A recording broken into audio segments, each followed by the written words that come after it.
ഇപ്പോഴത്തെ ചൂടിനെ അതിജീവിക്കാനായിട്ട് ഒരു അടിപൊളി പച്ചമാങ്ങ ജ്യൂസ് എടുക്കട്ടെ. പച്ചമാങ്ങ സീസൺ ആണല്ലോ ഇപ്പോൾ. അത് പഴുത്ത് കഴിയുമ്പോൾ നമുക്ക് പഴുത്ത മാങ്ങ ജ്യൂസ് ഉണ്ടാക്കാം. പച്ചമാങ്ങ അത് ഇതുപോലെ അരിഞ്ഞെടുത്തേ, തൊലി ഉൾപ്പെടെ അരിഞ്ഞെടുക്കുന്നത് കൊണ്ട് കുഴപ്പമില്ല. ഇത് ഞാൻ എടുത്തേക്കുന്നത് മൂവാണ്ടൻ മാങ്ങയാണ്. 3-4 മാങ്ങ എടുത്തിട്ടുണ്ട്. അത് മിക്സിയുടെ ജാറിലേക്ക് ഇട്ടു. ആവശ്യത്തിനുള്ള പഞ്ചസാരയും ഉപ്പും ചേർത്തു. പുളിക്കനുസരിച്ച് നമുക്ക് പഞ്ചസാരയും ഉപ്പും ചേർത്ത് കൊടുക്കാം കേട്ടോ. ഉപ്പ് ഒരു 1/2 സ്പൂണേ ഇട്ടിട്ടുള്ളൂ. പിന്നെ ഐസ് ക്യൂബും കൂടി ഇട്ട് നല്ലപോലെ ഇത് അടിച്ചെടുക്കാം. അപ്പോൾ ഈ പച്ചമാങ്ങ ജ്യൂസ് ആദ്യമായിട്ടാണ് ഞാനും കുടിക്കുന്നത്. ഇത് പ്രിയ ചേച്ചിയാണ് കൊണ്ട് അവതരിപ്പിച്ചത്. അരിച്ചെടുത്തിട്ട് നമുക്ക് 2 ഐസ് ക്യൂബും കൂടെ ഒന്നുകൂടി ഇട്ടൊന്ന് കുടിച്ച് നോക്കാം. നല്ല അടിപൊളി ഐറ്റമാണ്.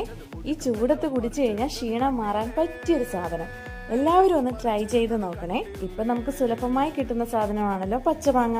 Okay, by.